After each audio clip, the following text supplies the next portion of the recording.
Hi everybody, this is Unlucky Artist and today we're going to be talking about loadouts that you can use to beat Frostnite. We'll look at 2 Constructor loadouts, 1 Outlander loadout. No ninjas and no soldiers because you do not need a ninja or a soldier in Frostnite. So let's get started. This is my go-to loadout that I use for soloing Frostnite, but you can use it when you're playing in a squad as well. So the main is base Kyle, and he is absolutely essential for giving you that extra wall health to make sure that your build survives all the Frostnite waves. Then as a team perk we have recycling, and that gives you extra materials to allow you to upgrade everything. Then the absolute must-haves in the support squad are mega base to extend the range of your base, and power modulation, which gives heals to all of your builds. Then I use coconuts, that gives you health on tap. And I also put in Dire for extra speed, and I use Ice King. But really those two are interchangeable depending on how you like to play. In terms of gadgets, I use Slowfield and Banner, and ideally, even if you have a squad of 4 people, 4 Slowfields and 4 Banners is not too much.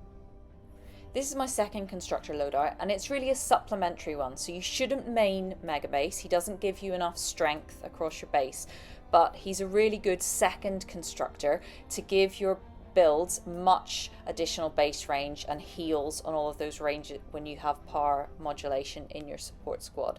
And beyond that, you can kind of really put whatever you want in the other support squad slots. That's why I've left them blank. Finally, if you're going as a farmer, this is the farmer build you want to have. So Archo Jess as your main, and what she does is really reduce the energy of anti-material charge, so you can bash things as much as you want. Then having Blast from the Past with Fossil Southie in support, it just helps that whole process along. We've got Dire in support and Clip to give additional materials when you AMC, and then finally Coconuts.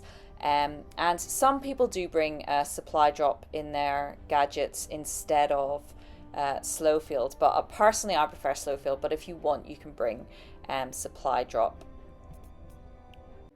So a few final things before we finish up. First of all, if you're going in a squad, you don't all need to bring coconuts. 2, maybe even 1 of you with coconuts as your perk should be absolutely fine, and you can just share those with your teammates. Secondly, when you're kind of deciding as a group which gadgets to bring, then I'd recommend everybody brings a banner, but if you really want supply drop, then a couple people could bring Slowfield and a couple people could bring supply drop. In my opinion, for Frostnite, banner is better than Slowfield, which is better than supply drop. Thirdly, base perks don't stack in support. So if you've got 2 people with power base in their support, then you don't get double the wall heals. But if somebody mains power base and the other person puts them in support, then those perks do stack. And similarly, if somebody has got mega base with power base, then their base is going to extend much further, and therefore you'll get heals on a lot more extra walls if you've got power base in support in that situation.